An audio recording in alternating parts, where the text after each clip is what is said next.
My name is Grace. I am 68 years old. I am standing in front of a mirror, holding an old, black pen. My hands are shaking. I gave my son my life, but he gave me a pen and a smile. He said it was to protect my health. I believed him, but he didn't want to save me. He wanted to sell me. Mark chose money over his own mother. I felt a deep, cold pain in my heart. I thought family was forever, but that day, I lost everything. I was all alone. I spent 40 years as a single mother. My husband died when Mark was just a baby. For 40 years, Mark was my whole world. Every single morning, I woke up at 5 o'clock. I worked hard to make our home a paradise. I ironed Mark's shirts until they were smooth and crisp. I cooked hot, delicious soup for him every day. I loved the smell of my life back then. I always smelled like fresh laundry, and the house smelled like warm, toasted bread. In the garden, my red roses were bright and beautiful. I felt so proud of my family. I thought my son was my hero. I gave him every piece of my heart. But then, everything changed. Mark married Jessica. She was young, but she was very lazy. She never touched a broom. She never cooked a single meal. She took my service for granted. Suddenly, I felt like a servant in my own home. Mark changed too. He became very quiet and moody. He was always stressed. I knew his business was in trouble. He had many debts, and the creditors were calling. Mark started to avoid my eyes. When I spoke, he looked at the floor. He never laughed with me anymore. At night, I sat alone in the dark kitchen. I heard them in their bedroom. They whispered for hours and hours. Their voices were low, sharp, and cold. I stood in the hallway, and my hands were shaking. I whispered to myself, "Why are they hiding things from me?" My chest felt tight. I knew a secret was growing in the dark. The sweet smell of roses was gone. Now, the house felt heavy and strange. One evening, Mark came to the kitchen. He looked at me with sad eyes. He held my hand gently. "Mother," he said softly, "I am worried about you. You are forgetting things. Your back hurts every day. I cannot see you suffer." I was surprised. I felt a warm wave of happiness. I thought he finally noticed my hard work. I whispered to myself, "He still cares about me." The next day, Mark did something special. He took me to a beautiful restaurant for dinner. The lights were soft, and the music was sweet. For a moment, I forgot about Jessica's cold face and the dirty house. Mark looked into my eyes and smiled. "Mother, you are the most important person in the world to me," he said. My eyes filled with tears of joy. I knew my son was still the good boy I raised. I felt so safe and loved. I trusted him with my whole heart. When we returned home, Mark brought a stack of papers to the table. He did something I did not expect. He knelt on the floor beside my chair. He looked like a little boy again. "Mother, please sign these papers," he whispered. "It is for a special health insurance. I want you to have the best doctors. I want you to live a long, healthy life with us." My heart was full of love. He held the papers for me. His hand carefully covered the top part of the page. I did not see the words, "Deed of Gift." I only saw the line for my signature. I did not read the small letters. I did not ask questions. Why would I? He was my son. I picked up the pen. I signed my name on the last page. I thought I was protecting my future. I knew I was helping my son. I did not know he was about to stab me in the back. That night, I could not sleep because I was so happy. The next morning, I cleaned the house with a big smile. I polished the wooden table until it shined. I washed the floors. I looked at the walls of my beautiful home. I felt so lucky. I whispered to myself, "Everything will be okay now." I was happy, but I was wrong. I was cleaning a house that was no longer mine. I was happy, but I was walking into a dark trap. I did not know that I just signed a paper to lose my life. I felt peaceful, but the storm was coming. On Monday morning, a black car arrived at the gate. Mark helped me into the seat. "Mother, this is for your health check," he said softly. I smiled at him. I thought he was my protector. I felt so grateful for my kind son. The car drove to a quiet, gray part of the city. We stopped in front of a tall, old building. It smelled like old soap and sadness. I looked for a doctor, but I only saw a small office. I asked the manager about my health insurance package. He looked at me and laughed. "Insurance?" he said. "There is no insurance, lady. Your son sold your house this morning. He used the money to pay his debts. He sent you here. You are staying here now. The government pays for your bed." My world stopped.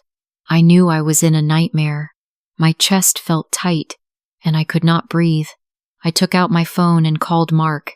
He did not answer. I called again and again. Finally, Jessica answered. Her voice was sharp and cruel. "Stop calling, Grace," she shouted. "The house is gone. We paid our debts. We are starting our new life. Stay there and be happy. Don't call us again." Then the line went silent. I stood there, frozen. My hands were shaking. My small bag fell to the floor with a loud sound. I whispered to myself, how could he do this? I realized my own son stabbed me in the back. I looked at the dirty walls and the closed door.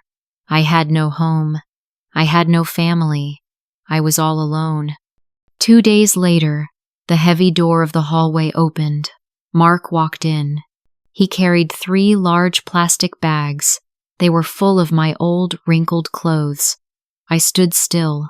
I did not move. I did not cry. My eyes were dry, but my heart felt like a heavy stone. I knew this was the final goodbye to my past. He did not look at me. His hands were shaking as he put the bags on the dirty floor. I felt a strange, heavy silence between us. I looked at his shirt. It was messy and very wrinkled. For 40 years, I made sure his clothes were perfect. Now, he looked like a stranger. I thought about all the mornings I woke up at 5 o'clock just for him. I whispered to myself, he is already losing himself without me. "Mark," I said softly. He stopped. He kept his head down. "Mark, did you have breakfast this morning?" I asked. He did not answer. "Who ironed that wrinkled shirt for you?" I asked again. "Mother, please. The debt was too big. I had no choice," he whispered. I took a deep breath. My hands were cold. I knew he was lying to himself. "You took the house to pay your debt to the bank," I said. "But tell me, Mark, who will pay for 40 years of my love? Who will pay for the life I gave you?" Mark looked up for 1 second. His eyes were red and full of shame. He looked like a scared boy, not a man. I felt a sharp pain, but I stayed still. I knew I could not protect him anymore. He had stabbed me in the back for money. He took my love for granted, and now it was gone. He turned around and ran. He did not say goodbye. He ran to his car and drove away fast. I stood there for a long time, in the quiet hallway. I felt the cold air on my skin. I thought about my red roses and my warm kitchen.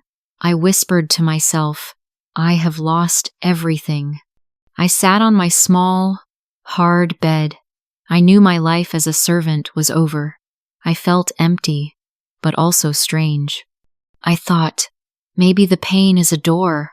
I whispered to myself, I must be strong. I heard later what happened in their new life. Mark and Jessica moved to a fancy apartment in the city. It had tall glass walls and bright, white lights. It looked expensive, but it was very cold. Jessica used the extra money from the house to buy a fast car and many designer bags. She was happy, but Mark was not. I thought about our old home.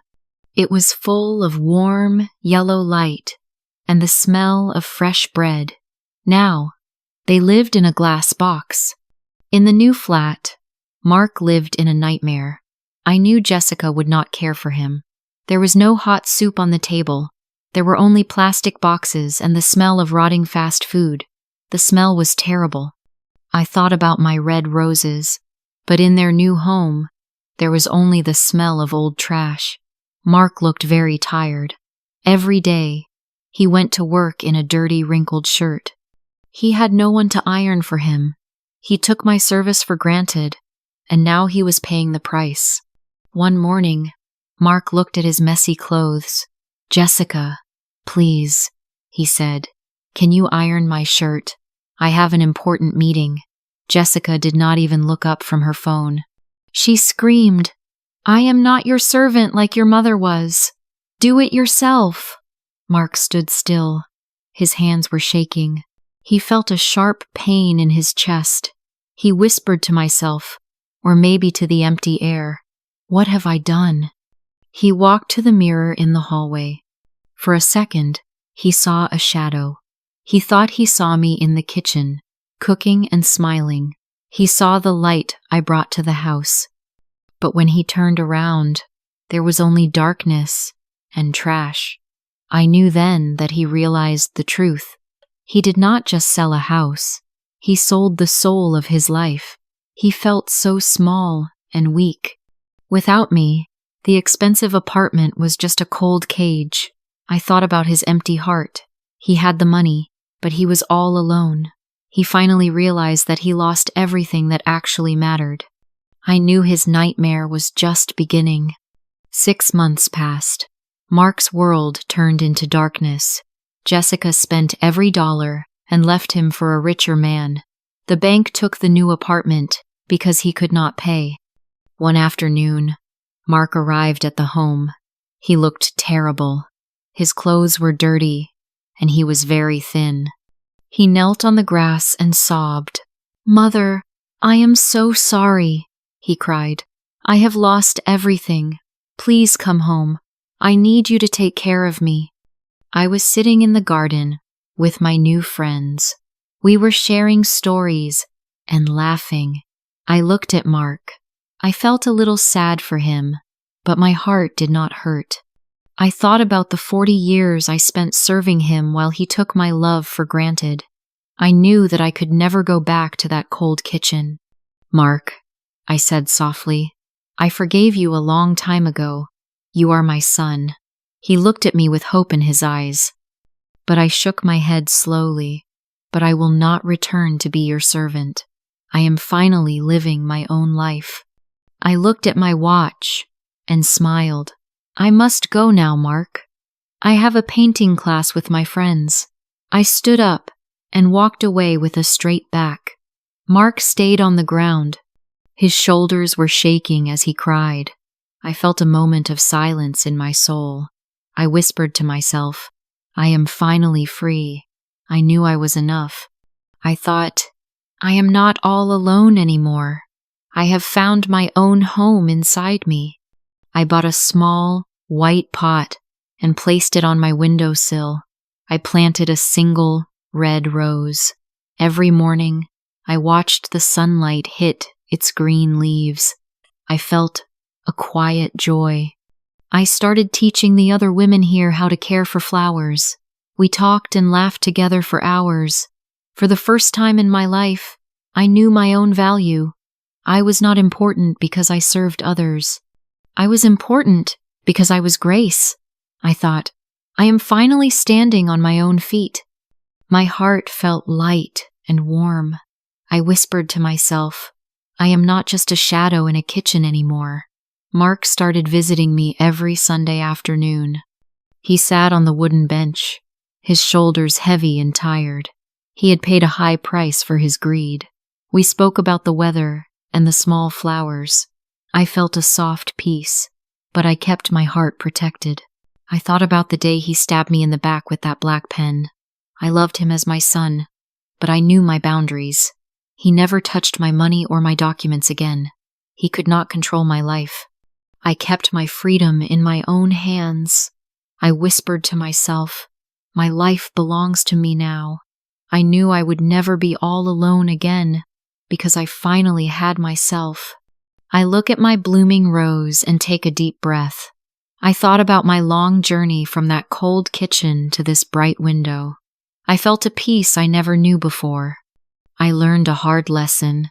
Loyalty is not a contract, and motherhood is not a service. If you treat your mother like a servant, you will end up with a house, but never a home. I whispered to myself, I am finally enough. If you agree that Grace was brave to say no, type strong in the comments. I take a deep breath. My heart is quiet. In our modern world, money often hides the face of love. My story is a warning for every parent. I thought love meant giving everything, but I knew later that respect is more important. First, never sign a document if you do not understand it, even if a family member asks you. Do not let them take your love for granted. Second, do not sacrifice your life until you lose your own voice. I whispered to myself for many years that my only job was to serve. I was wrong. Finally, true happiness comes when you learn to love yourself.